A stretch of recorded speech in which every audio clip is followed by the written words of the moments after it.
to the Motocross Supercross podcast.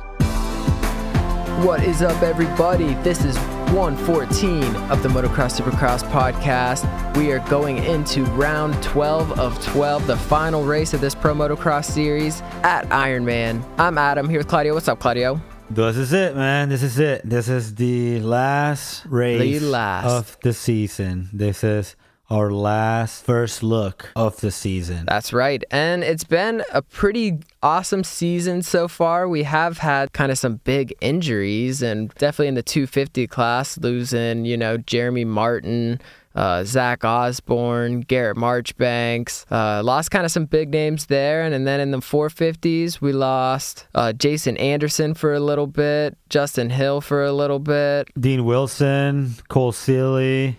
Yep, Kyle Chisholm. Yep. That is just the damage that's done in the most badass sport in the world. Overall, it has been good. We're wrapping it up. As we know, Aaron Plessinger is the 250 champion, so that's already decided. And it's pretty much looking like Tomac's going to run away with this, but there's still a little bit of room for error, so leaves us, I like it when it comes down to the last round, even if it does look like it's favoring Eli. Yeah, there's a little bit of room to play with right there, a little bit of points to give or take, but yeah, Eli definitely has his thing wrapped up. All he has to do is finish the races, pretty much. He's going into this race with 20 points on top of Marvin Musquin, and it's looking good, man. We saw it last weekend in Butts Creek, how he's able to have a bad start and still work through the pack and make some passes and take names. That's right. And one rider I forgot to mention who we've kind of lost to injury for the end of this is Weston Pike, and he has a pretty gnarly photo up on his Instagram of his hand after his surgery. He said he had his surgery on Tuesday. It went well. I think he said like 6 or 7 week recovery time on that, but really gnarly photo. So that's definitely one we're checking out right there. Oh yeah, man. That's not good at all. It just looks nasty. Surgeries are crazy. They really get in there and move stuff around, Yeah. Well, hopefully he can come back stronger than ever for this 2019 Supercross season. He said this injury was like really holding him back. So, and he's been really consistent all year. I mean, he's sitting in 6th place in the points. Yeah. And it looks like he will probably drop a little bit if Nicoletti, who's in 7th, does anything, and Benny Bloss. So yeah, it looks like he'll still drop back, but he's going to be in that top 10 for sure. And that's good. That's a really good finish for Weston Pike. Is there any other news that's happening right now? Anything happening before this race? I know we touched on a lot in our last couple podcasts. Well, Chad Reed, it's for sure going to race Ironman. The big for news. The JGR Suzuki team. Legend Chad Reed. Yeah, legend Chad Reed. I saw him pulling hole shots, or he was doing starts with Chase Sexton and Austin Root. And he pulled a whole shot, and I think I saw Chisholm was out there filming him, and it looks like he's definitely going for it. I don't know what he can do with his fitness, and obviously, he's just a legend, man. So yeah, he did say he was getting ready. He was, he wasn't thinking about racing this early in the season. But he's been getting ready, and this could be a good test for him. Justin Hill, his teammate, he is also in for this weekend. If we remember, oh, awesome! Yeah, he sustained left knee injury a couple of weeks ago at Washougal, climbing the trees. But he will return for Ironman. If you haven't seen his crash, is in our Instagram at MXSX Podcast. Go check it out. Give him a like. Awesome. Yeah, that's good. I was wondering if he was going to come back or not. Also, I couldn't find anything on Anderson either. So I guess we'll just have to wait and see what's up with him. I'm sure we'll know more whenever we do our predictions episode and see who's on he's not in the injury list, so good. Well, that's good. Yeah, it's just really weird how he did so good in that first moto and then was just like, that's it. Yeah. Another rider that we lost, or not lose, but, that was out hurt, Christian Craig. Adam Ectingknapp, who just suffered a femur injury. Yep. Josh Grant, who he's TBD for this weekend, but he returned in Washougal, but he was only able to do one moto. And he was doing pretty good in that moto, too. He was definitely like top 5 at least, at the most. Yeah, he ran a little bit up front. That was a good comeback race for him. What's he out with? Is he Do you know? He's still having problems with the leg. He said it's taking longer than expected to heal, and he wasn't feeling good or comfortable on the bike. Dang. Yeah. Well, yeah, I remember in Supercross he went out with that leg injury, I believe. All right. Well, sucks for him, but yeah, maybe we'll see him this weekend. It'd be cool. Little end of the year party, little graduation party. Everyone comes together. Yes. A little send off. So I don't know. Maybe we can get a bunch of riders back, and definitely just seeing Reed out there will be very interesting to watch. And this 450s is already competitive. Yeah, this is super exciting. Yep. You want to know what the weather's going to be like? Let me see. All right. Saturday. Okay, here we go. Friday, showers. Ooh. Saturday, AM thunderstorms. 50% chance. Okay.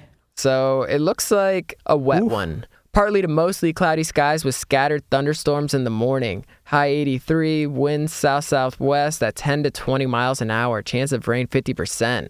Nice. We haven't had lightning delay a race yet or anything this year. So hopefully the thunderstorms stay away. But if it rains, it's going to be crazy, as always. That's actually could make things very interesting in this 450 class. And I don't know, anything can still happen.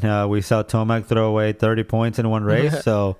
Yep. Who knows? He just has to go out there and finish both motos, and he'll be the champ. Somebody else that we've been talking about in the past podcast has been Cooper Webb and what's going to happen with him. And I think his time is obviously due over at the Monster Energy Yamaha team, with Aaron Plessinger winning the championship and also stepping up to the 450 class. Yep. And just signing that multi-million deal with them, and also with Justin Barsha, coming up to be the face of this team. We were wondering what Cooper Webb's going to be and what he's going to do, and everything is aiming towards the Red Bull KTM for the 2019 season. Right. I know. I think you actually mentioned that that could have been one of the possibilities of happening. Yeah, I mean, there's definitely an open spot there with Brock Tickle being suspended and till further notice. So yeah, not really having an answer on that. It definitely opens a great spot there. And then they brought Caleb Russell in, and he lasted one moto. So yeah, that is interesting. That's cool. Yeah, it says here maybe he'll be with the Red Bull KTM for 2019. Also, well, that means he's probably, definitely going to make that change for the KTM. Maybe his training is going to be a little bit different. He'll probably be at the Baker's factory and down here in Florida. So that could be interesting. Hopefully, it'll help him out for a great season, man. He's had a couple of bad last couple of years. I think he needs to change. He needs the opportunity to actually race a full series and really show what Cooper Webb is about. Heck yeah, that's awesome. Yeah, definitely switch it up a little bit. That'll be cool to see him on that. It's hard for me to picture him on it right now, but being teammates and riding buddies with Marvin, who's obviously had really great seasons right there in the top two. He's got Eli Tomac to worry about and Jason Anderson, and there's obviously going to be a lot of changes happening for this 2019 season. Definitely. And of course, who knows what's going to happen with Reed, and maybe he does Supercross or something with JGR. I mean, that would be really cool too. Yeah, that's interesting. I think with the whole legend Chad Reed situation, we need to take it day by day. It's a rider that it's coming from not riding at all to racing the last race of the year, of the season. I don't know. I don't see him actually getting a full ride with the JGR. I feel like it all depends on how he does this weekend. Not even that. No, not even that. Like just how Weston Pike, how Bogle, how Hill, how even, I don't even know, like Malcolm, even, how they feel or how they recover after this year, how ready they are going to be for January 1st. Obviously it's not January 1st, but the first week of January. So I feel like it depends more on that than really how he's going to do this weekend. There's definitely some exciting stuff happening with the end of this season and everyone starting to get ready for the next season. So yeah, all those changes going to be happening real soon. And we're going to be here, keep everyone updated on, what's happening. Yeah. Lastly, in the news category, I should say, before we start talking about this first look at Ironman, it's official. Kevin Windham is going to ride for Team Puerto Rico. So it's more than confirmed. And I feel like it's going to be awesome. It's definitely a great add to this team. But let's talk a little bit about these points and just kind of let everyone know where everyone stands going into this final round of the 2018 Lucas Oil Pro Motocross Series in Crawfordsville for Ironman. So we got Tomac out front, 493 points. Marvin Musquin in second, 473 points. Ken Roxon in third with 403.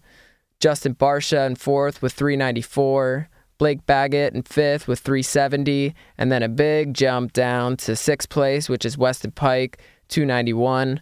That's probably why he wanted to just go ahead and do a surgery. It's like he couldn't improve on his sixth place. Like, he couldn't do any better than sixth mathematically. But Nicoletti in seventh with 282 points. Benny Bloss in eighth with 278. Kyle Cunningham in that ninth place with 159. Cooper Webb 156 in 10th. Cody Cooper in 11th, 146. Justin Hill, 132. Toshiki Tomita, Henry Miller. Jason Anderson is 16th with 91. Dylan Merriam in 15th with 95. Who else we got? Lorenzo Licurcio sitting in 19th with 71. So he could improve that up there. Couple spots this weekend. Yeah, there's definitely the opportunity to make a couple of spots here in the overall table and for Lorenzo Licurcio. But let's really focus on, well, obviously the Eli Tomac and Marvin Musquin battle to the end. Eli has the dominance that he's been having the last couple of races where he's just picks people one by one and with no mercy. He also has the advantage of having 20 points over Marvin Musquin, who has to take Eli out and win to stay alive. But Eli can pretty much wrap this thing up first moto. Yep, and the closest battles are really between, for this third place, Ken Roxon and Barsha. They're 9 points off each other. Ken Roxon's in the lead there, so that's going to be one of the big battles to watch this weekend. That's going to be super interesting to see. Yeah, Blake Baggett is pretty much sitting by himself in fifth place. It would take a lot for him to improve, and he's not going to do any worse than fifth place. Nicoletti and Benny Bloss, they're sitting 7th and 8th. They're only 4 points off each other. So we could see who out of them will be doing better. And then it's kind of close between Cooper Webb, Kyle Cunningham. They're 3 points off for that 9th place.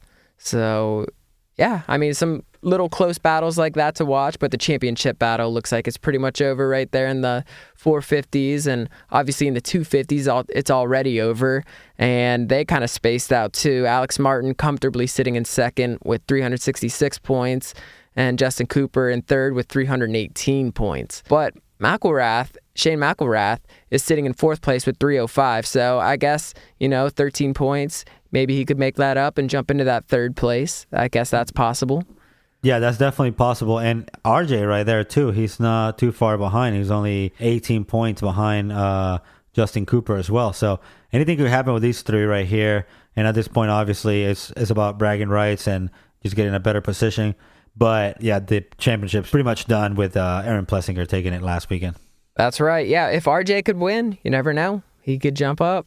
That's for sure. And Dylan Ferrandis, who had some really strong motos, sitting in 8th place, 3 points behind Faulkner. So there's still a chance there. Ferrandis could jump up into that 7th or even better, with Chase Sexton only having 287. So little close battle there for that 6th place as well. Mm-hmm. But I think that's pretty much it. Is there anything else that we need to add to this one? No, man. Just thanks to everyone for listening and supporting us through this whole year. We couldn't be here without you guys. And thanks a lot for participating in everything that we've done. And we hope to see you guys soon. We're getting ready for this coming up year and what's going to happen. And stay tuned, man. This is just starting. Yep. See you next time with our picks. Peace.